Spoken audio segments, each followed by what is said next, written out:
Hi everyone, finally back after a long time with another podcast, and this time I want to do something really special. I'm starting this new series where I'll be talking to people who have inspired me in my life, and who else other than Atal Ashutosh Agarwal from IIT Kharagpur. So, welcome to my channel, Atal. How are you doing? I'm doing awesome. So, first of all, thank you so much, Nilan. I'm here for you, and I'm grateful to be able to talk to you and share and give back to my community about what I have learned. I'm very proud of being from KGP. It's kind of like my dream. When I entered KGP, I didn't know much about it. When I entered and kind of like tried my best to give back to the community, became the college president and did so many things. So that has been one of the most fulfilling part of my journey. And being able to share that back with my community has been amazing. So I'm very excited to talk to you and share more. And I'm very curious what questions you have come up with and how I would answer. So it's going to be a fun conversation. Right, absolutely. So, for those of you who don't know Atal, let me just give you a quick introduction of his. I don't think it will be quick because there's a lot of things to talk about. So, first of all, he's an alum from IIT Kharagpur, just as like he said, and he was the VP or Vice President of IIT Kharagpur. He was the high, basically, VP is the highest student body of IIT Kharagpur, and he won by more than half of the votes. Right from college, he did multiple ventures during his college time, including Umber, which is our LGBTQ support group, then IR Cell, International Relations Cells, and so much more. And the best part about him is that he was just 2 weeks back, maybe he was just working at a startup in Silicon Valley as a staff product manager until he got laid. But you know what he did after that? He fucking completed the Ironman race, which includes biking for 100 plus kilometers, running a full marathon, and swimming in a lake all within one day. Now, he's my biggest inspiration from college, and I'm super excited to have this conversation with you, man. So, like, Adil, did I miss anything? Like, or do you want to talk about anything else?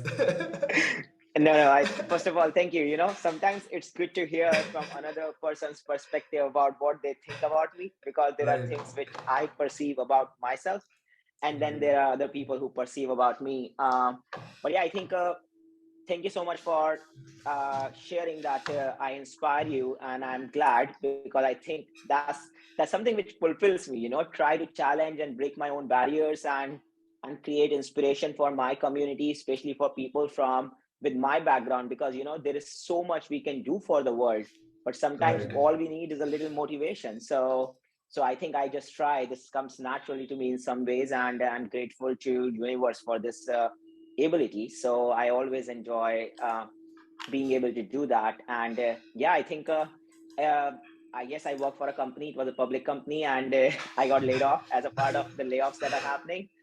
But at the same time, how I look at life, it's just like, these things keep happening in your life. Life is hard for all of us. It's about how we fight these adversities that we face, which actually defines who we are truly. um, and we all go through a lot of hardship in life. So it's more about how we navigate that hardship when it comes.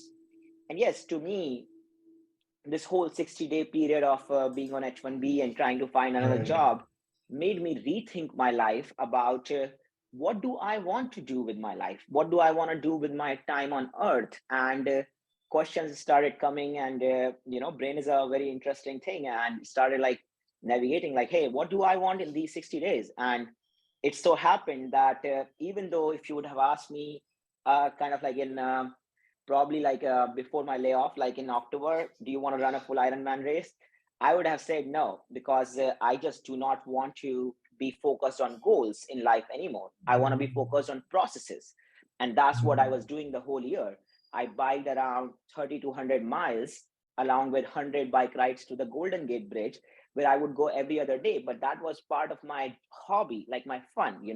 I didn't want to do it for a goal of running a race or anything, but I always went further than what an Ironman race consists of.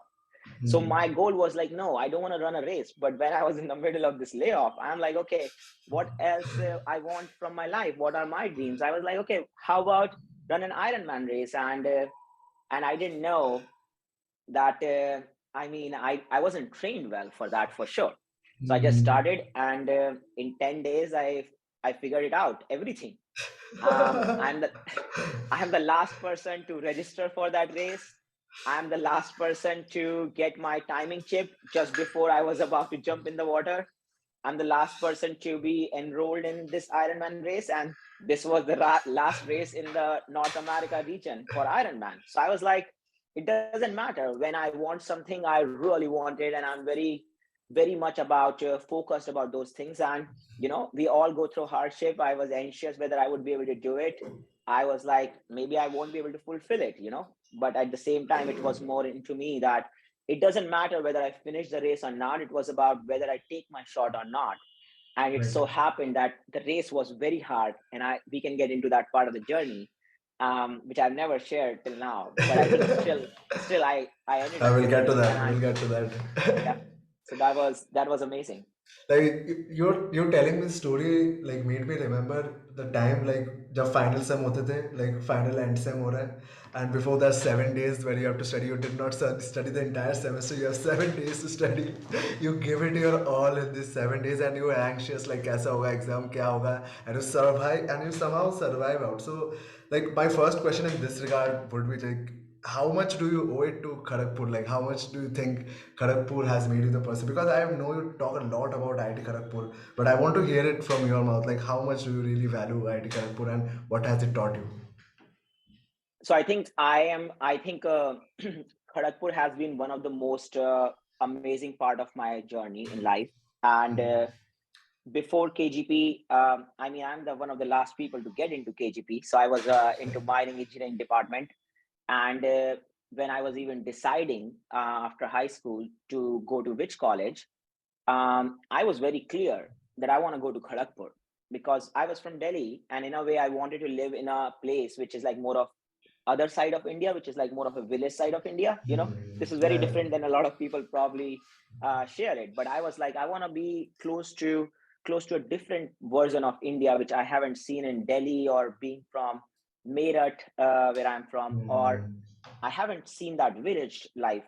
So I was like, okay, I want to see that village life. I want to be a part of something different. And that uniqueness brought me to Kharagpur, but never thought this journey is going to look like that. I was like, okay, let's go to Kharagpur. And then I saw the VP in my first orientation program in the first week. Mm. And I was like, I see this guy is a baller. I was like, I want to be like him. And my English was not good. And my English is still not good. That's But such a lie, man.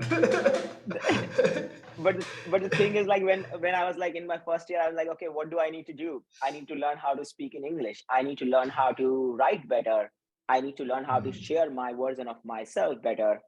And I need to truly care about people, and that comes naturally to me, care about other human beings. um, so when I saw the college president, I was like, I want to be like him. And then I was like, all 3 years, that was all on my mind. And it was such an interesting journey where I was equally very clear that this is what I want, and I want to take my shot. And it was not about whether I win or not. The winning election was not my focus. My focus was, I want to take my shot because I deserve that shot. And that's how I became the college president. And many of you would know, I got picked up by Vinod Gupta, who is our Right. very successful alumni. I met him outside RK Hall, and he said, hey, come to US and work with us. So that just kind of opened a very new opportunity for me, which I just never thought or never had that in my dreams. I just got so lucky there. And that's how life has been forever for me. I keep doing my part, and life keeps being grateful to me. Like, what exactly happened between you and Vinod? Like, we have heard a lot of things. Like in RK, I come from RK, you come from RK. I've heard a lot of things which happened. Like, all of us have our own stories. What exactly happened between you and Vinod Gupta? Okay, here's what happened. So I I got elected. And Okay, wait. there is a First of all, let's tell people who Vinod Gupta is. Like, if like, what okay. would you like? How would you describe Vinod Gupta? Who, like, financially, I think is one of the richest alumni of IIT Kharagpur. He sold a company for I think $600 million in 1980 or 70 cup though, and he's been a philanthropist for IIT Kharagpur, like for all over India ever since. Like, awesome guy. But yeah, you can tell your story about Yeah, Vinod. no, Definitely, you are very right. So I think Vinod Gupta is one of the most successful alumni from our college. The reason I say that is he's a self-made guy. He was born and brought up in UP in a city called Rampur Maniharan, a village, and he did sell his company for the amount around the amount that you mentioned. More than that, he considers IIT Kharagpur as his temple that people go to different places to celebrate and be grateful for. He says, "I'm grateful for IIT Kharagpur," and this is the gratefulness that he shares. I have seen it across his houses whenever I visit. He has like this board, what IIT Kharagpur means to me, and I read it, and Wow.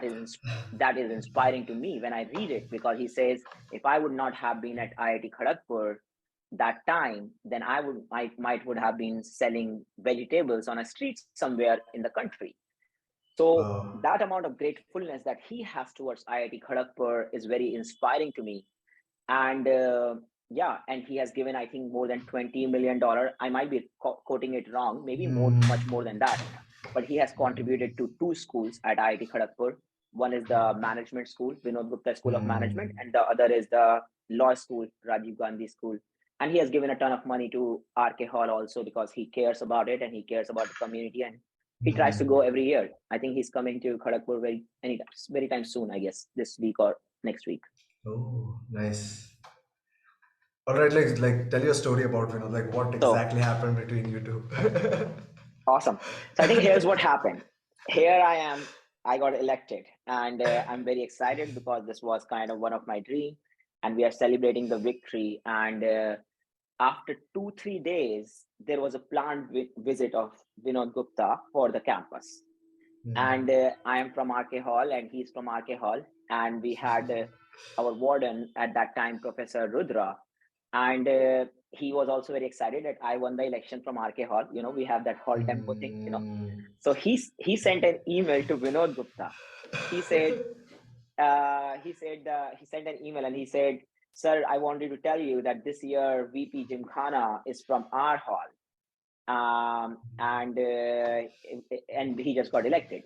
So Vinod Gupta says that that's amazing. I would love to meet him. And that's when Professor Rudra said, "Hey, Vinod Gupta is coming and he wants to meet you when he's coming on a visit." I was like, "Sure, this is a life of luxury because I just got elected. I just got elected 2 days ago, and I don't know anything, and I'm meeting this very successful guy. Think about from a student perspective. I'm like, wow, this position is pretty cool." So Vinod Gupta came outside RK Hall, and I'm there, and I'm just standing, and I'm like, "Hello, sir. My name is Atal. So nice to meet you, and thank you so much for everything that you do for IIT Kharagpur." This was the conversation, and he said, "Oh, so you are the newly elected vice president? I have a gift for you." I was like, "Wow." So he says, he brings some new iPhone from his bag and he gives it to me. And I am like, I and I was like, "Are you kidding me, my friend? I mean, I have a phone of $100 in my pocket, and here this guy gives me $1,000 worth of phone, and I'm not able to comprehend the situation because I'm like, I don't even know what's happening in my life right now. It's just so much different." And I remember I gave that phone as I picked the phone. I I gave the phone to my person who helped me become the VP, Nimish Goyal. I'm like, "Hey, bro, I don't think I deserve this phone. You keep it." Because I was just Fuck, so you gave it to overwhelmed. him. I At the gave end, it who to him kept immediately. it? At the end, I mean, I gave it to him because I was just shocked to get that phone Yeah. in that moment. But then he's like, "Bro, no, not me. You deserve this phone. This is for you." But I was not able to just like take it in Right, that right, I just right. got elected 2 days ago. And he kind of gave it back to me that, "Okay, bro, no, this is for you. You should keep it." And that's how it ended up. So after that, I kind of went in the hall with him. We went to different rooms. We went to different areas in the hostel, and I was kind of like talking to him about what we need to do in mess, what we need to do in institute. This was like first interaction. Now, once this interaction happened, I should have been thanking him for it with an email, right? Like, Right. as I'm thankful to you. Here's what happens 2 days later. he sends me an email that it was so great meeting you. And I am Wow. like, and I was like, I don't know what to say here. So I sent a long email to him, sir, thank you so much for everything that you do. And I'm so grateful. Thank you for phone and everything. And he just said, that's fantastic. And he said, what are you doing this summer? Come to US and work with us. And here I am. Wow. I never have I never have a planned internship. This is just how my life works. Uh, I just like always last moment guy. I'm always a last moment guy. So no internship, nothing. And he says, come and work with us in the month of March or April. And he's talking about coming in May. I'm like, I will take any internship and I would love to go. I would love to go wherever you will take me. So he helped me figure out the internship part and everything, the visa and everything. And I ended up going and going to Omaha and working with him and working with his company and people. And I really had a great mm, time. Once he saw me personally and he was happy with how I do things. I'm a very proactive guy. So, he right. likes that proactiveness in me. I think he really likes that proactiveness to me in me, that I will reply very quickly. I make fast decisions and I move forward. I think that is one of Mm, my skill. And whenever he sends me an email, he will hear back very soon. You know, so he just knows that I'm a fast decision maker, which I think is very much important to have success in life.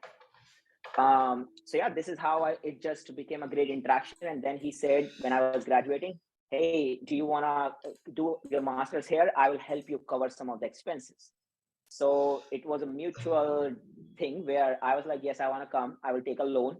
At the same time, he said he will support me with some masters. And that's how I did my master's course here at UC Santa Barbara. And after that, I mean, now I'm like on my own. I got to figure out my own things. And yeah, but I mm, mean, he kind of guided me till that path, and we still meet once a month because he visits. He has a house near my house here in San Francisco. So whenever he comes, we get together for dinner. I meet him and kind of just like share, have a good time together, and yeah, just learn from him. I've right. learned a lot of things from him, just like how he lives his life and how I am after being an observer to his life has been such an inspiration for me, and I've taken a lot of things from it Like for even in myself. college when he visits, like it's all half pant, flower shirts, sunglasses, full chill guy. Like is it like that Yeah, in real life as well? yeah, bro. Here's the thing I learned about successful people.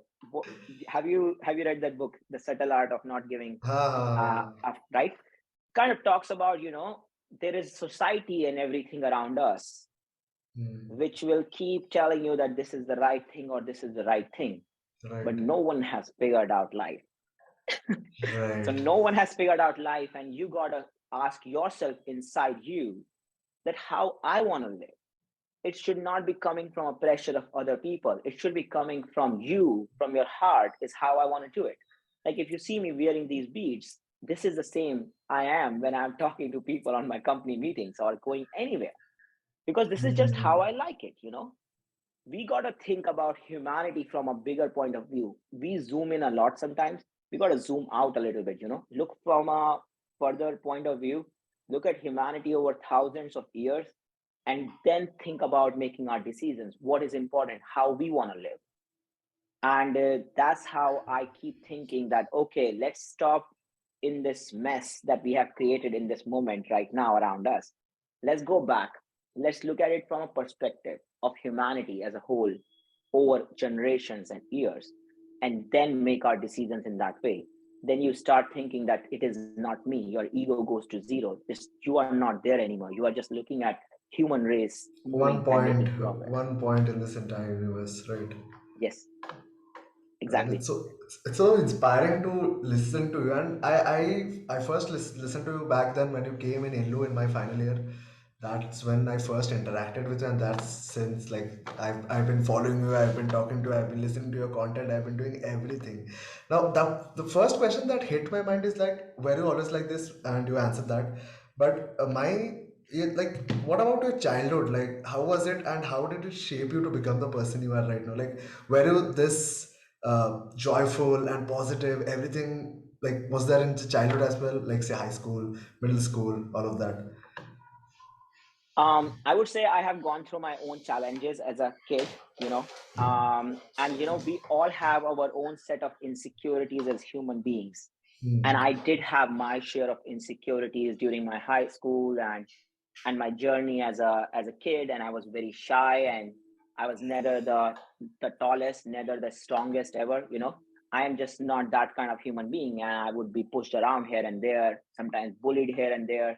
But I think just like having some philosophy in my background always helped me. um, I kind of looked up to Buddha at like 12 years ago, if I remember, just like randomly learning Hmm. about what Buddha has to say about the world. And I just read the story that this person had all the money in the world and still couldn't escape suffering that exists in human life. And Hmm. that actually deeply connected with me somehow. That suffering is not is very hard to escape. That even the best of the best humans that are to be looked upon haven't escaped suffering.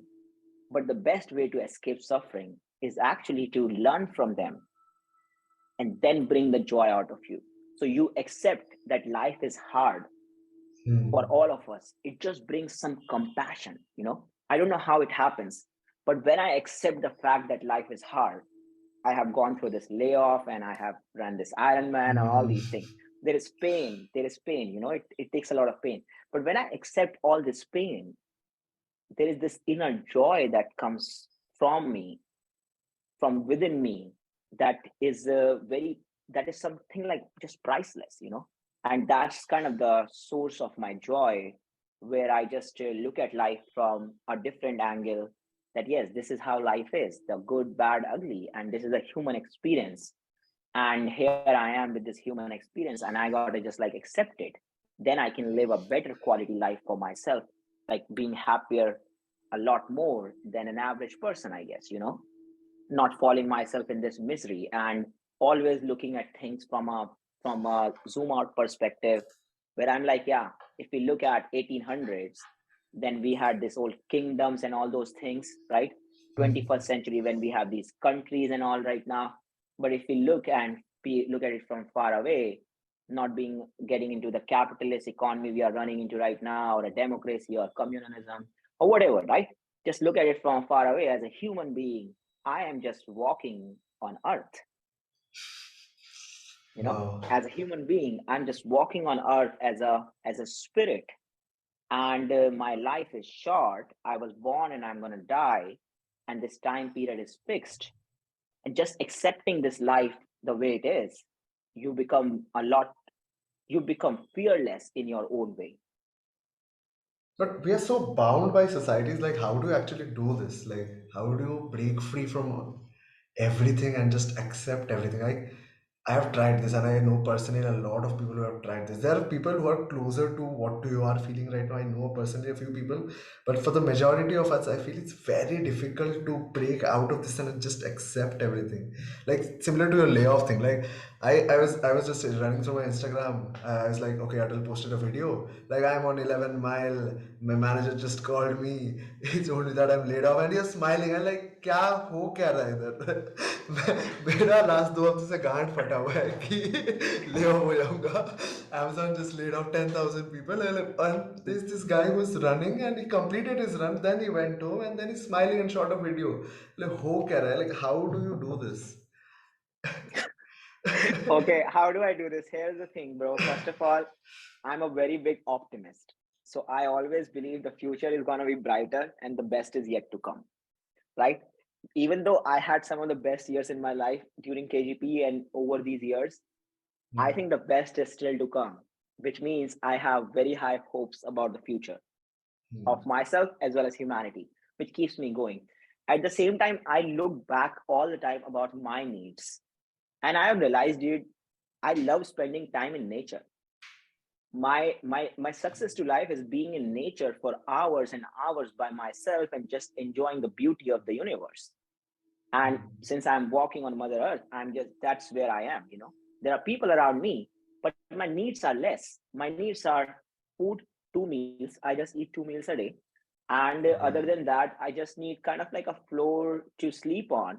because I have tried sleeping on the bed as well as floor, and I'm like, yes, there is a difference. There is a little inconvenience on sleeping on the floor, but it doesn't bother me. I'm like completely okay with sleeping on the floor. But I do need to sleep for the time that I need to sleep for, a number of hours, and I make sure that I sleep well, I eat healthy, and I exercise. So there are very basic things that I need in life.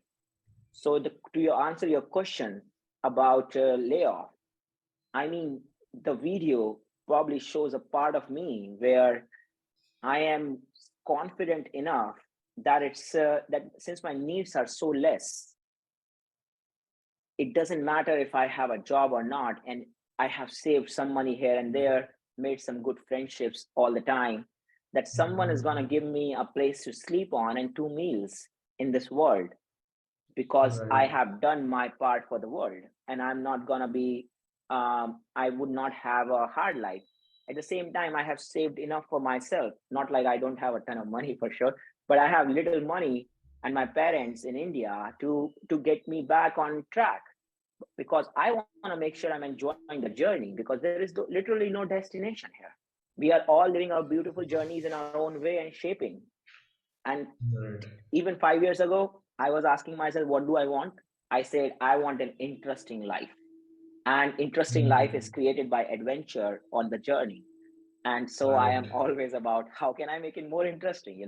And I keep making my progress. Fate keeps throwing things on me, and I keep making my progress. And that's how it keeps becoming interesting and interesting. So now you've just completely accepted the fact that hardships are going to come. It does not matter. My path and journey is not defined. I just have to keep on going and things are going to work out eventually. Right. Correct. Because deep inside, I have figured out what are the things that I care about. And human health is one thing I care about. And that starts with me taking care of my health as well as helping others live a healthy life. So if this is my mission, if this is my purpose, that's how I think. And I show it through my actions. Right. So talking from layoff point as well, like you got laid off, then Mhm. within 10 days you got to running Ironman. Like how did this like thought even come to mind? Like did you prepare for the Ironman before, or were you planning to, like regardless of the layoff, or did this just coincide? Mhm. So no, I was not preparing. If I think I was just thinking about it. I posted on Strava here and there when people ask me. So because I was biking a lot, people did ask me that, hey, so what is the next race? I'm like, I have no races signed up. And yes, this race did become expensive because of this last minute thing, because I had to raise money to be able to run, because this was a last minute thing. So no, I didn't have any plan of running this Ironman race. The thing that happened during this layoff is I st- it changed my mindset a lot. Initial days, I was like, oh, I want to live in this country a lot more, right? I was like, I want to live in this country, and I am not losing actually an employer. I'm losing my stay in this country. That was my thinking in the initial few days. I The video of the day one will tell you that no, I was not afraid of this layoff. I was okay with laid off, but I think my concern was more about my home H1B getting visa. changed. Yes, Yeah. H1B visa and me moving my life immediately. So that was my bigger concern there. But as I moved forward, I'm like, let's go back to what I believe in. I believe that I'm walking on Mother Earth. And I realized that no, it does not matter whether I'm in India or whether I'm in US or South America, because I'm still walking on Mother Earth. Right. So as an explorer creating life for myself, I'm just walking on the planet. And when I'm walking on the planet, so my house, this house doesn't matter to me. And once I change that mindset, I'm like, okay, so given things are going to change from another mindset where I might need to leave the country, what are the things I want to give a shot at? And that's when Ironman came in my mind. That actually, when I'm actually maybe I will be, I'm okay. I'm okay trained for that. And I don't think I took it as a big thing. I was just like, I care about freedom. I care about freedom so much. It's personal to me that I was like, I want my freedom, and maybe my freedom will come from running this Ironman race, because this country, this H1B is taking my freedom away. So I was like, okay, now my freedom is within my control, in my hands. And now after that Ironman, I'm like, okay, now I'm free. Now I can leave this country whenever I want, go wherever I want. and keep walking, you know. So, like, tell me about this Ironman journey then. Like, I know you want to talk about this so bad, so let's talk about like 17 hours of continuous, like swimming, running, biking. Like, how? Like, you have never run. I have you run a proper marathon before? Yes. So, Marathon. I think it would be, I might be just like making things up here if I don't say that I didn't train at all here, you know. Mhm. But I didn't train with the intention to run this Ironman race. Right. But I started enjoying athletics a lot more over my past few years in life. So slowly, 7 years ago in KGP, I couldn't run even a mile. I had tried that 2.2 loop, and I would stop after half a loop. You know, after I would stop after half a loop. I would Uh, finally, I will try here and there. I will do 2.2 miles here and there. Once I came to the US, I started getting into biking a little more because I enjoyed the ocean in Santa Barbara, and I would go look at the hmm. dolphins there in the ocean, and I would be biking. You know, so I started picking up biking. Then I did some 5K one year. Then I started with 10K, and then half marathon, then full marathons. I have kind of like done 5 marathons by now over last 1 year, 1 or 2 years. Only one was an official marathon. Only one of them is a marathon where I registered for a race and I ran. Other Hmm. four are me just exploring the potential of my body. So I would just start from my house and I would keep going, and I will end up with 26 miles. And I'm like, oh wow, I did something more than what I was able to do. So I just challenged myself. So so this is how I have always done, because I do like doing things for the society to show to people that I this is what I do. But my intention is not about showing to others, it's about showing to myself about what I can achieve. So all these 5 marathons, out of which four are just me, making sure that I can run those distances. And I think I have not explored the true potential because of my mind.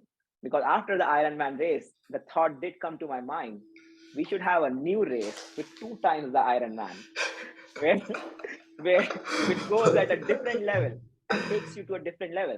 And I was like, if this thought still exists in my mind, that just tells that there is more to life than what I have been able to get out of my life.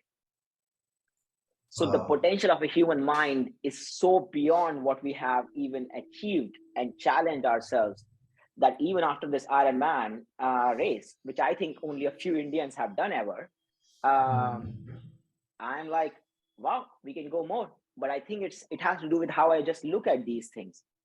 There is a spiritual angle in my thinking always, and it's always about me pushing my boundaries, not for myself, not for anyone else. Right. So, like seven. What do you start with? We start with running, biking. What do you start with in Ironman? So you start with the swimming. So here's how the Okay. Ironman day, and let's talk about the stories of that too. Yeah. So last year I taught myself how to swim, and Yeah, that story. Lake I Tahoe. Yeah, please tell that one. so here's what happened, dude. I was going through a really bad phase in life. I had my breakup, and after the breakup, I was lonely and I couldn't figure out what's going on in life. I was kind of depressed. And in that depression, I just didn't know how to fight depression. It's just a sad story because I just lost all sense of purpose. And I was with myself. And that was the first time in my life I felt lonely. It's very interesting, you know. Lonely. Mm, I'm just very lucky that I don't feel loneliness to a level which a lot of other people feel, which when I talk to them is when I realize. Um, Last year was the first year I ever felt lonely in my life. mm, And that was after the breakup. And I was with myself in a place near Lake Tahoe. I bought this. I rented this cabin kind of environment, but I was living by myself. And after the breakup, I had literally okay. no human contact on a daily basis because my ex girlfriend was the one who will talk to me. Like, right now we have broken up, so now I don't have anyone to talk to. And I thought, oh my god, what to do with my life now? I'm with myself here. So that period was very hard, and I got a therapist to help me. figure out what's happening. And she was like, don't go on dates. And I was like, what should I do with myself right now with all this time? And before that, I was very ambitious. So I was working hard on my on my company and this and that. But that's after the breakup, I realized, what was I working for when I have no one to share? Right. And that was the phase of depression, which is about losing all sense of purpose in life and not able to figure out how to get back on your feet. And I would just keep going on hikes by myself in that area near the river by myself. I'm just like randomly doing things, not able to figure out what's happening. But I was like, I didn't sign up for this life. I was like, I didn't sign up to go through this part of life. Why is it happening to me? What did I do wrong? Because I was like, I did everything right in my life and I tried my best, but why have to go through this phase of life? I read a lot of books. One is Man's Search for Meaning by Viktor Frankl, and the other was Green Lights by Matthew McConaughey. And that's when I started getting understanding that there is so much meaning even in this suffering that I'm going through, because it's helping me create a better version of myself. So this space of depression is going on, and at the end of it, I planned a camping trip with my friends to Lake Tahoe. And at that time, I didn't jump into deep water at all. I could just like go swim here and there in the pool here and there. But deep water, I was always afraid of. And I'm in this kayak and I'm going in the kayak from both sides. And Lake Tahoe is like one of the deepest lake, and it has mountains all around. And I'm a stupid guy, I should say. So my friend bought his kayak and he didn't have life jackets. And I said, bro, are you gonna save me if things go wrong? He said, yeah, I will save you. And I'm like, sure. And it's a one-person kayak. I'm in the water in the lake by myself and enjoying. And I think I had a drink in my hand and I'm just having a good time. And there are waves because of motorboats and all. And this kayak, one person is like a narrow kayak, so it can flip easily. And my kayak flipped with one can of alcohol in my hand, and my kayak flipped. I was Don't drink like, and drive, man. I was like, my eyes opened up immediately, and because water is so cold, there is snow all around it, and I just got up. I just like fell down in the water, and I'm like, whoa, how to get out of this kayak because my legs are stuck, and I'm trying to figure out a way to get out of kayak to hold the kayak from the top, so that I can at least breathe out. And my face came out, but my legs are not moving, and I'm like holding on to kayak because I know I can sink in here. And my friend is nearby. I'm like, bro, get me out of this thing. I do not want to stay here. Help me get out. He's like, bro, kayak has already got water, so we can't get you back into kayak because it has water now. So you have to swim back to the shore side of the lake. I'm like, bro, hold me on your kayak so you can take me back. I am not going by myself here. I'm gonna die today. That's what I was telling him. He's like, bro, if you try to hold on to my kayak will flip too. I'm like, are you kidding me? You right? I didn't sign up for this thing. And in that moment, I'm like literally fighting for my life because I knew I cannot. I didn't do swim at that level at all. The water is cold. My legs are not moving properly, and I am like, if this is it, I gotta fight my fear. I gotta swim back. There is no option here. And if I'm gonna stay in this water for longer, I'm going through hypothermia too. It's cold.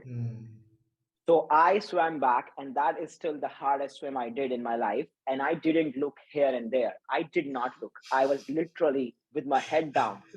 I don't think I had a breathing rhythm at that time. And I didn't even know if I was going in the right direction, but luckily it was not going back into the water. I mean, it could have been like a straight line, Luckily. it could have been a straight line versus a diagonal. I might have done a diagonal to cover more distance to reach the shore. But at that moment, I was just You didn't literally, know. I did not know. And that day, I just was like, oh my God, why do I have to deal with all these things? Depression, this, that. And then I'm like sitting there on the side and I'm like, this is enough. I Oh yeah, don't want to live like this. bhai. This is ho gaya. Then I'm like, no, I'm not taking this trauma back home from here. So what I did is I was like, okay, I'm going to go back in the water. I again, after waiting for an hour or so, I'm like, okay, I'm gonna go back in the kayak. I very slowly, I was in water. I was very scared that day, and I'm just looking at the top. I'm like, hope this doesn't flip again. And I kept pushing myself that no, I can survive and I can learn how to kayak this better so that I don't fall. And I didn't fall. And then in the evening, I went back in the lake, like on the corner. That I'm like, okay, I'm gonna keep swimming here by myself. I don't want to take this day's trauma back into my life, back home. And that's where it kind of like this incident, even though it's a trauma, I fought my trauma. And then I was like, how else can I be free? So I'm like, now I'm going to learn how to do proper swim. And that's what I did. And then I went to Alcatraz Island. There is a swim race they do. And there is a story about Alcatraz, escape Alcatraz. There is a jail there. So they made a Okay. jail so that people cannot get to San Francisco. Mm. But now that has become more of a thing where people actually go there to escape and swim from there. So I was like, okay, Nice. I gotta swim from there to be free truly. So I swam from there back to the shore, and that's when I'm like, now I am free. And that freedom was so passionate freedom. Like I was feeling so great. I'm like, now I fought it. That's how I was like, now I can go into Ironman. So I did Ironman, half of Ironman last year. After that, where I had to swim actually in the ocean in Pacific. I'm like, now I'm going to learn how to swim in ocean too. And that's where I'm like, okay, now Oh. I'm trained. I have enough understanding. But then even for this Ironman race, I left Mm. that mission last year because I was like, now I know how to swim and I fought my fear. But this year, again, I was like, for this Ironman, I'm like, I didn't jump into open water for 14 months now. So 14 months later, I'm jumping again. It's gonna be another. It's gonna be hard. But this time, I'm like, it is what it is. You gotta just like keep fighting. Either you give up your dreams or you keep fighting for what you believe in. And I was like, this time, I believe in myself and I'm gonna fight for it. And I did the swim. I did jump in the lake after 14 months of that last Alcatraz swim that I did. And yes, Mm. it was hard initially. It was like I kind of went back and forth into the water because I was like, oh my God, this is freezing. And then I was like, Atal, there is no option. Today is your day. Either you do or you die here. Right. And the sun was rising. It was around 6, 7 a.m. This is when so we are talking about the Ironman race, which we did. So it was 6, 7 a.m. I'm scared, jumping in the lake after 14 months, got into the water, went back and forth here and there, look at the rising sun, and I'm like, today's my day, keep going. Everything started moving, my legs started moving, and I kept going and kept going and kept going. And I did swim for around 2 hours without stopping that day. So did the swim Wow. part, Do you take and rest then in between, like during the swimming, or just no, 2 hours of non-stop? 2 hours of nonstop because you develop that rhythm in your body about Okay. being able to consistently keep that breathing pattern along with your body movement. So what do you think about in these 2 hours? What do you think about in 2 hours? That's a great question. I think now we are going into this race day. Okay, race day was Yeah, very yeah. interesting. So we have talked about the first part, which is me having a hard time getting into the water. And Right. then once I got into the water, there are other athletes around me too. So they keep kicking. So I'm getting hit on by people around. My glasses are getting kind of like removed, and I'm getting water, and I'm like, I don't want to deal with anyone right now. Can you be far away? Because I'm more scared about people getting water in Uh, my eyes, and I'm like, I won't be able to swim at my efficiency that way. So I was trying really hard. I'm like, okay, let's just keep navigating. And that day, my actually just before jumping in the lake, my wetsuit mm. actually got kind of like ripped up from one side. So I was concerned about that too, because I was like, now the water is going to be really cold and it will start going in my body. Mm. And as I'm swimming, the water did go into my body. My whole body was Uh, in cold, but yeah. it's just that passion that no, I got to keep going. I kept going. And I think for the first 1 hour, I was like, okay, sun is there. And that was the only connection I believe in truly, my connection with the sun. That connection, I found this line from our song, sun can fill in every lonely heart. So, when you are in the situation, I was like, there is only one connection that I'm looking at to. It was the sun. It's the And sun. sun is rising and sun is coming out, and I'm swimming and swimming and swimming. I will keep going. And I kept navigating the area, saw a few bridges here and there, and I kept going. And I think in the last half an hour, I was shivering a little bit more because I was like, oh my God, this is too much and the water is too cold. But then I didn't want to focus on it. I was like, it's just last half an hour. Let's keep moving fast. And I kept swimming harder and harder because I was like, I want to be out of water very soon now. I cannot deal with this. So too many thoughts keep going in your mind in this swim, and you don't want to touch people, try to protect yourself, as well as you don't want to swim longer distance, to be kind of like you want to be like on the corner of the loop that you need to make Right, rather than right. going too far away. At the same time, you want to like also not touch people, so it is tricky. But I think overall I was able to keep myself calm, and I was like, yeah, this is my journey. I got to focus on the current moment and just keep living this moment and keep going and keep going. And as I navigated the whole area, I came out of it, and I was like, well, that was not bad. But at the same time, as soon as I came out, removed all clothes, dude. I mean, they removed the wetsuit for me immediately. And I was even though thinking that I'm going to use the same short for biking because next event is biking. In that moment, I was like, no, I cannot bike in this with this with Wet this clothes. yeah, with this wet clothing on. So I changed all my clothing. And even though other athletes would go in kind of like just jersey, I was like, I'm going to put on a jacket and everything for the bike. I do not care.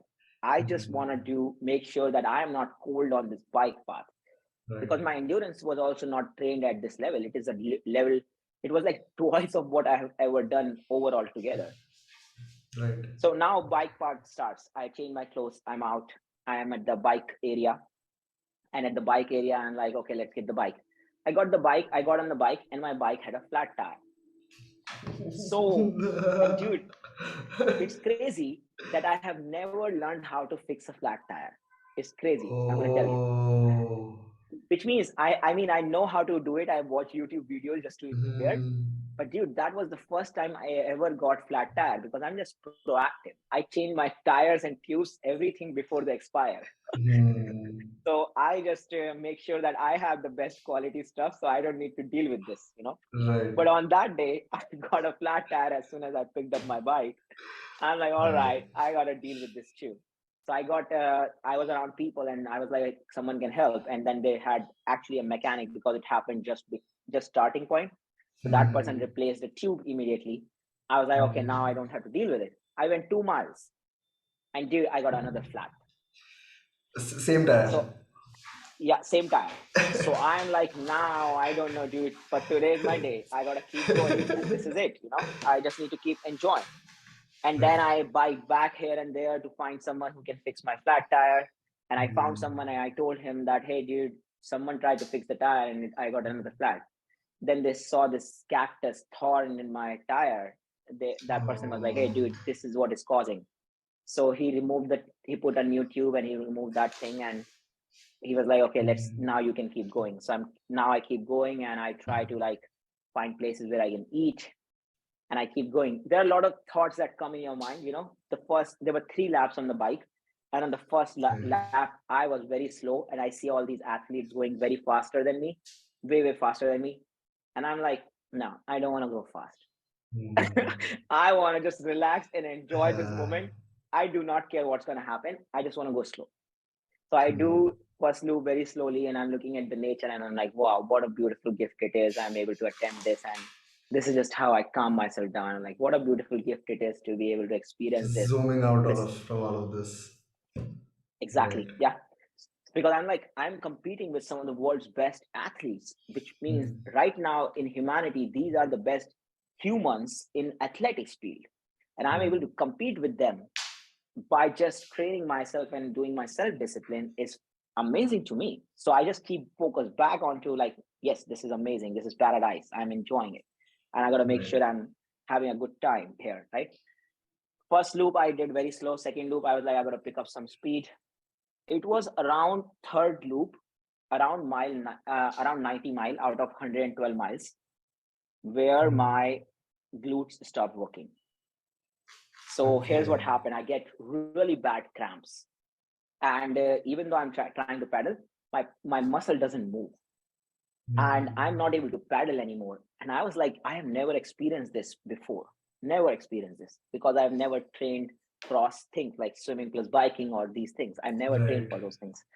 So this is the too much intensity happening on a day. And 90 mile is when my my my glutes started giving up, and they're like, hey, you cannot paddle. So dude, I put the bike on the side, and I actually sat on the side, and I was like, maybe this is it.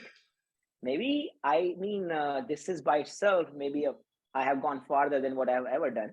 But maybe this is it. Maybe this is where my body ends. This is where my limits are. So, so I'm sitting on the side, and there are these two Indian guys who are just walking on the side of the road. And I'm like, bro, can you massage my leg, please? I, Best. I, I'm like, can you do something? I don't know what is happening with my leg. I'm not able to uh, understand what is happening. And this guy is like there, and he's like, yeah, yeah. So we all started like increasing some blood flow into my body, into the legs, and then I'm like trying again how to move my legs, and I'm like, okay, so slowly it can move now a little better. So maybe this trick works. Then I'm like, no, I don't want to stop. So maybe I was like, okay, let's see how I can. And I still need to think in mind that after this, I got to do a full marathon, 26 miles. So right. I'm like, if bike is at this stage, I don't know how it's gonna happen on the run. That's what I was thinking. Like glutes are gone now. You still have 30 miles to go. Then you have full marathon. What is going to happen? Exactly. So I'm in that moment, I'm almost like feeling like maybe this is where my limits are, and I should just accept the limits here. And in a way, I was accepting too. I was like, yeah, I took a good shot, and it was a challenge, and this is it. But then once I'm like, okay, I can move my thing a little more. I'm like, okay, let's get on the bike. So with one hand I am biking, and with one hand I'm massaging my legs, and I'm like, let's keep going a Wow. few more miles. Let's keep going a few more miles. Let's keep going. Within 5 miles, I realized this trick is not gonna work and not gonna last for next 30 miles on biking. Right. So I actually asked people around. I'm like, so what do you do when other athletes who were biking? I was like, so what do you do when you have so much pain? This guy says, you just endure pain, bro. Oh, This thanks. is how it works. Thanks. Yes. I did I'm not like, know. okay, I did not know that trick.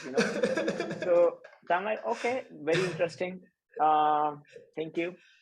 And then I was like, okay. So that's when I realized that sitting on the bike is not working. So the last 20 miles, I was standing on the bike, as in like I'm just like Oh, standing on the bike and and biking. paddling, So right? some of my yeah. So I just kept biking, standing on the bike because my legs were not moving. And I actually was ready to like, hey, I want to get done with this bike now. So I kept going faster and faster. And I actually, it improved my time a lot more by Right. just going, by standing. But at the same time, it was because of the pain that I was feeling. Hmm. So did my bike part, and then I'm like, okay, now we gotta run, dude. Then I'm like, okay, let's change clothes again. I'm back after the bike. I always believe in finishing strong. Like if I can be slow in the middle, but last few miles I'm always going strong, because finish line should always be strong, in my opinion. Right. So biking I did strong, and then I'm back on the side, and I'm like, okay, now let's change clothes and put on the running thing. I focused on one thing in this race. I was like, I am gonna make sure my form is good. It does not matter how fast I run. I want to make sure my form is good, because I have a leg injury for over last 1 year, and I was like, this pain is gonna increase if I don't take care of my form. So I slowly kept going at my own pace. It was crazy to see that most of the people were actually walking there, the other athletes. So I was like, Okay. that's I'm still doing great, which means I'm still running, but at a slower pace. Kept doing this for the first 15 miles, slowly drinking water every mile, and making sure that I have body water flow and nutrition going on. Around 50 mile, I started feeling like, no, dude, my legs are a lot in pain. So I started doing like fast walking sometimes, and then I will run, and then fast walk, and then run. And Right. then around mile 2021, 5 miles before, I was like, what will make me push these 5 miles forward? And then I thought about David Goggins, who is one athlete, Of and course. I was like, Atal, today you're gonna become a runner. And Great. today is your first day when you're going to become a runner. And today you got to keep going and keep pushing. And everyone is walking around me, but I was like, I am just in my own race, me yesterday and me today. And I kept going at my own pace and kept pushing myself. And that's why all my photos are like at the finish line, I was going really fast. And at the end, I'm like, Hmm. finished it. Yeah, I was So waiting when David Goggins was gonna come because it all seemed like he's going to come, he's going to come. David Goggins is going to come right now. yeah, yeah. I mean, that guy is an inspiration. The way he says, we got to keep pushing our mind beyond our Hmm. limits that we have set for it. It is Right. so true. If you, yeah, I mean, given I'm among the few Indians doing it, I don't want this to continue. It's not good to see that there are hardly brown people out there. I do not like that. I want to see more Indians being fit, being there, and be representative of us. And I want to see more Ironman athletes coming out of India and more people pursuing their fitness. Health is so important to all of us. Like, health is one of the most important things. So I think that is another intention where I share about my journey so that other people can actually do these things. And I'm also thinking about how I can coach people and guide people and help them in the future. So there are a lot of ideas going over my mind. But yeah, I always believe I got to lead from the front if I want to inspire people. So that's what I try to do. Right, like from your story, like one thing came to my mind is that like you had a breakup, then you almost drowned. Then your calling was that once you did the hard thing, that is that you went over the trauma, that you went to swim again, then you again went to Alcatraz, then you again swam again, you swam again. So it always seems to be like when you do these hard things, it suddenly gives you meaning to your life, and there was no meaning. So like, is that what life is about? Like just doing the hard things. Like I think you picked up a very good point here, and I kind of agree with that philosophy because I've seen this in my life. So I think this is how it works. When we challenge ourselves beyond our limits, we start feeling purpose in our life again, right. especially by after going through these spaces. I think I was talking. I have a recording of this conversation with this transformational coach, who says she said we kind of get addicted to suffering sometimes, but the way to break out of suffering is actually to be take one of the three roles. One is the creator, one is the challenger, and one is the coach. Hmm. So being able to challenge myself is one of the role that I took in a way, and that pushed me forward and helped me live a good life. And the other is the creator is about how I try to create for the other parts of the world and other people. That's the other role. And coach is like guiding people, I guess, in a way. So yes, I think if you take any of these three roles, you can break free of suffering. um because I have been thinking about that lady after it's been 2 weeks, but I was like, okay, she actually mentioned some very important points in that conversation. It actually makes a lot of sense. Like, and now you're trying to be all three at once, like challenger, creator. So you're trying to be everything right now. Like, how did this content creation thing? Like, I think you used to do a lot of videos. Like, you were very consistent in doing the videos. Like, you had around day 100, day 120 of these videos. Like, what was that all about? Like, how did you start doing that? What is that book? Like the daily stoic, I That know. So like, what is that all about? How so did that start? def, definitely. So I think 2 years ago I came across this book, The Daily Stoic, and I Hmm. started reading it for myself. And I mean, given I'm consistent, I was reading it and reading 3 pages a day sometimes, and sometimes more. Then I realized this book helps me if I just pick 1 page a day and set an intention to my day and just keep moving. Because I at that point I was like sometimes taking things personally to myself when things were not working for me, or I was Right. I was not in the right mindset at that phase. And this book was helping me think through those situations. So like, let's say I meet someone who doesn't reply to me, and that is kind of creating offense within me sometimes. Hmm. But when I read the book and it says that you should never be offended because you just gave your best. You just gave your best and other person let them figure out. So internally this was helping me think through these situations in a better way. So I was doing Okay. this for myself for a long time, and I started giving this book to my friends. I kind of ordered for all of them, whoever was Right, asking. right, right. I gave it to like we gave it to like 30, 40 people. I Amazon that book to everyone. Whoever I was like, if you're going through this, you should take this book and try it. Um, and people said it did the same thing for them. I was like, wow, which means this thing works. This is my Hmm. own model for myself, but this thing works. And then I was kind of trying to record this in the form of text and all, because I was reading the page and I was recording text. But then I think one friend gave me idea, how about you share your video with this? And I was like, sure, I should give a shot. Yes, I had a self-doubt because I don't kind of like show myself off on camera on a video that much. But I was like, maybe this is another challenge. You should just take the challenge Right. and try it out and show yourself on the we all have our own insecurities about our body and how we look and how we are in front of the camera and all those things. I've learned this is human nature and we all go through those things. But once I did that for a few videos and I shared it with my friends, they were like, they find value out of it. And format needs to be improved. But overall, they like the page I read, and a couple of friends said that they talk about it in their own conversations in their house. I was Hmm. like, wow, which means whatever I'm talking about is real thing, which helps people. Hmm. And that's when since I bike every time, and I was keeping it to my biking, that I was like, because when I bike, I'm going 10 to 15 miles. I go like 22 miles. It's the same route. And when I go, I have no energy, dude. It's a uphill. I'm like Hmm. going 1,000 feet up, and I have literally no energy to make up anything. Hmm. It just comes naturally to me at that point. Whatever I share is what in my mind, whatever I'm reading, and all I do is just share that, just like heart to heart conversation. When you don't have energy to make anything up, you are not prepared for anything, you just share what you learn. So that helped a lot of people, and I think started connecting with people a lot more personally.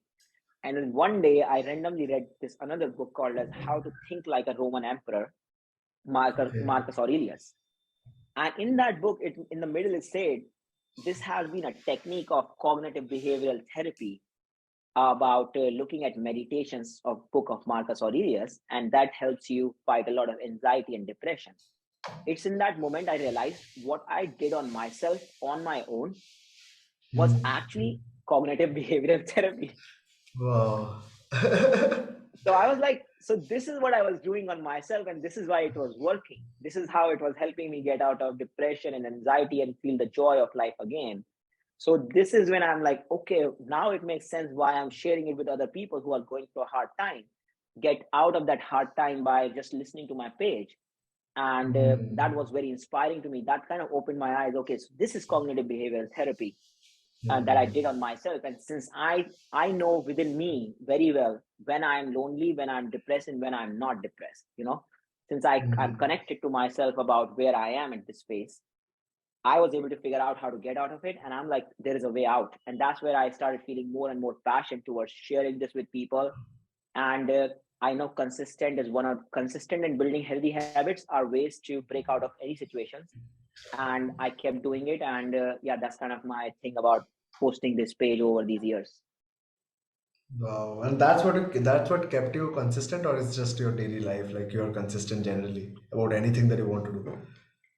If I believe if you want to achieve anything, you got to be consistent, including a good life, because then's only when you will see real progress happening for you over a period of time. Because if you are not consistent, it's very hard to see progress, because you are not focusing your energy over a period of time onto one thing that you care about. And I know the hardest thing is to have a why, strong why you're doing it. And I have a very strong why to all the things that I do in my life, and that keeps me consistent. Like I have a reason why I go on biking, reason why I eat this. In my mind, it's very much ingrained that this is why I do it. If someone challenges me on my thinking, great, then I will have a stronger why, right? Of whatever I decide.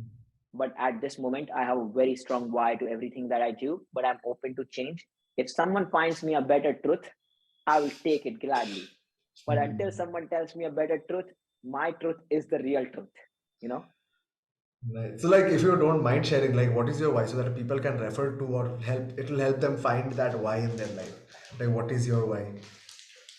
So my why is like, I think when I look at the whole human life and centuries and all, I do think health is one of the most important thing in the world. And when I'm able to share my learnings about my health and taking care of other health for other people, I think that is my why to do a lot of those things like content creation.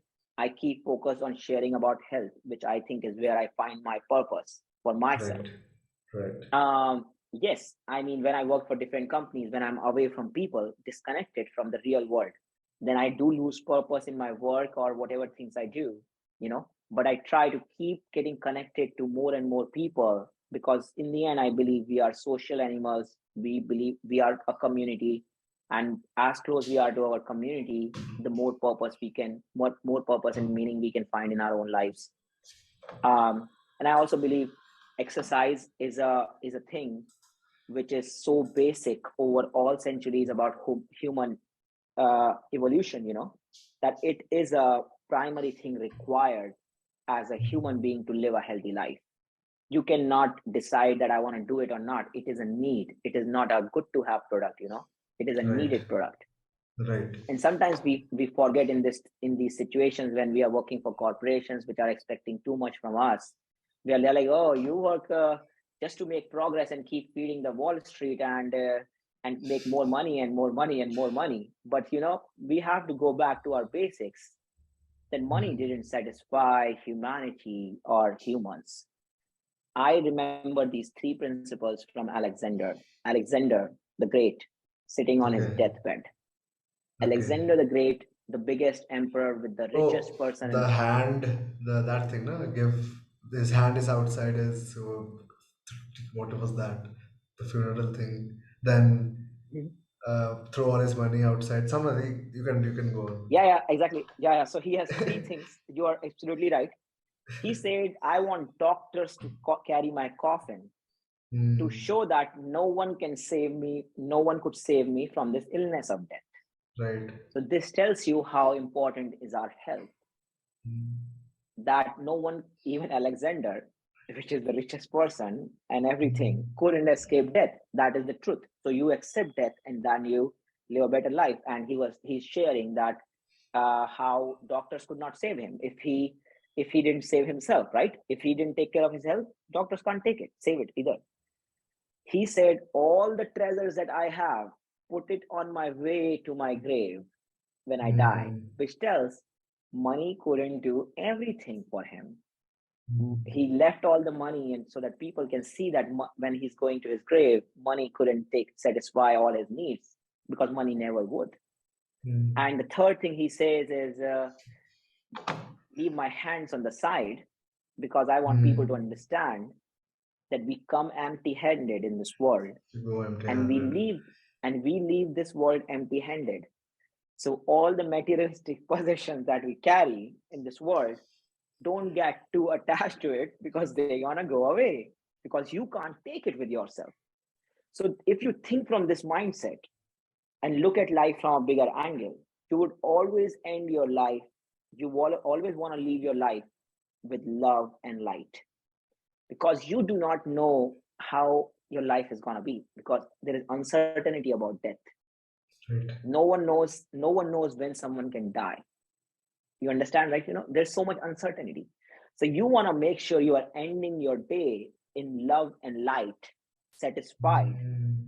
that I did everything which I wanted to do today itself, and there is so much for me to grow and learn. At the same time, I did my best what I knew till now. So you end your day in that way to make sure that if you don't get up the next day, if someone doesn't get up the next day, it is still a satisfying end to it. So that's what I learned from Alexander on how he looked at life and so many other successful people. Just like it all tells us about what money can provide, what money can't provide, how we come in this world, how we're gonna go. And I think there is so much to learn from all this history. Some of this history, like not everything you cannot learn everything from history, but there's so much to learn from these successful people that we can look up to from the history itself. All right. So I have one mental health relation related question. So suppose there's someone who is suffering. He's got out of a Mhm, bad breakup. He's got out of a mhm, he's in a depressive phase. He wants to get out of this depressive phase. Like, what are the top three things that you would suggest him or her to do, or them? mhm. Top three things. I think, sure. I think the first thing is someone who is going through this phase must seek help. Look for a Right. therapist. Look for people who do not bring you down, but people who lift you up and be there for you, because you're going to grow out of this depression into a better human being, a stronger human being. So Mm-hmm. you need to be surrounded with a community of people who are there for you, not like bad people who kind of like take energy away from you and make you feel like as if you lost something, but more of people who are there as your supportive community. So you make sure that those people are around you, and make sure you seek help. And seeking help means talking to a therapist in those situations, which I did for myself. That is one thing I suggest.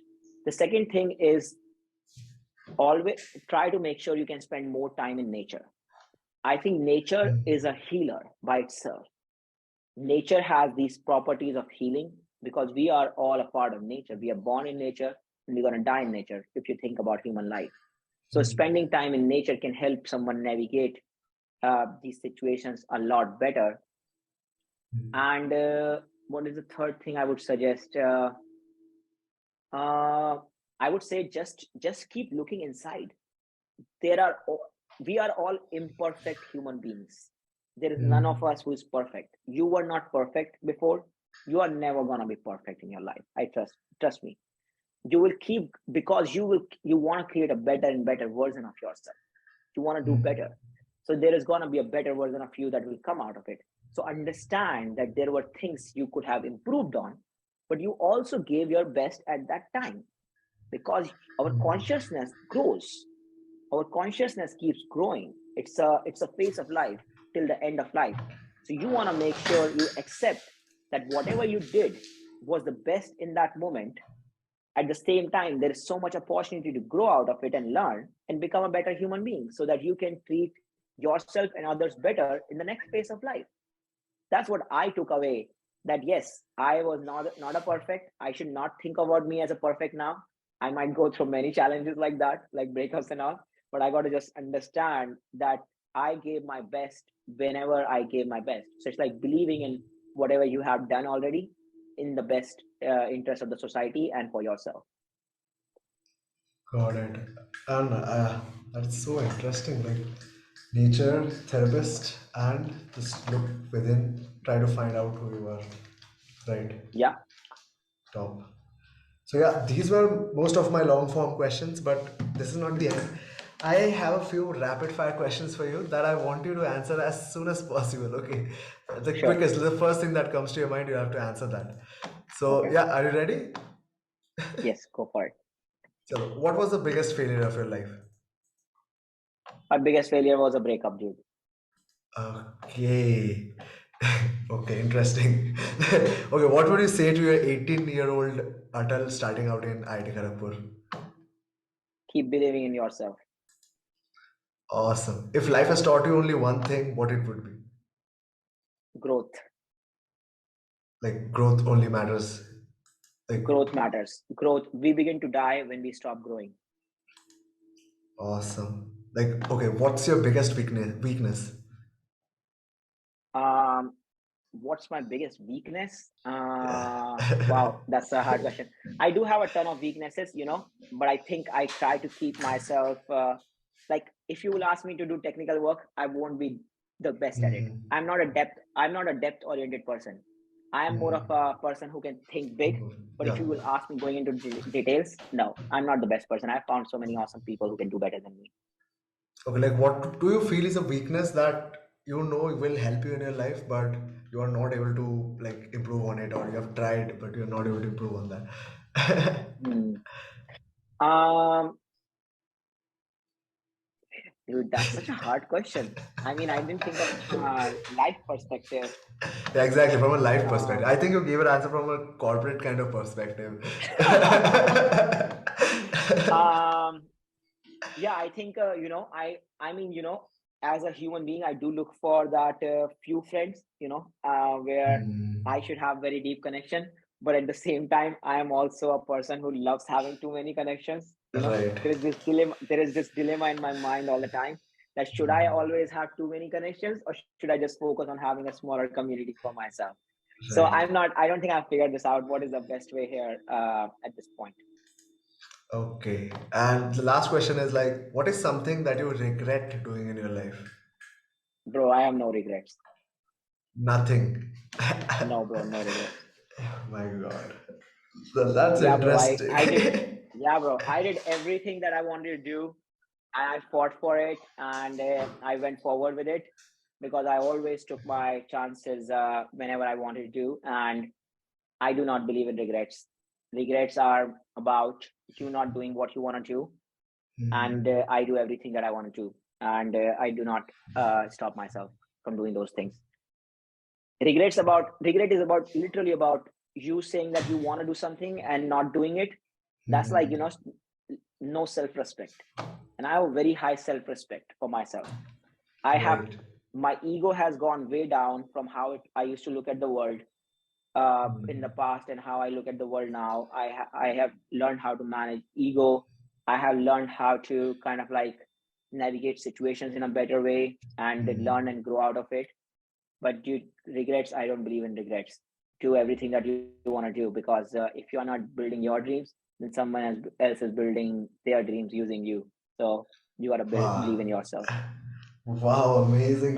Like, thank you so much, Atul, for doing this. This was really insightful. I think it'll be insightful for all the viewers and to your audience as well who'll be watching this. And I hope you become the biggest content creator this world has ever seen. And just like give this kind of a good aura over everyone, over all the 8 billion people who will be watching you, because I'm sure they'll be watching you. Thank you so much, Atul, for coming to the show. Thank you, brother. Thank you. And I'm grateful to be able to share this with you, and through you, be able to share with a lot of other people. I want people to strongly believe in themselves, and believe in themselves in whichever way they are, because that's when we start to bring the best of us for the world, and give Hmm. our best self to the world. And life is short.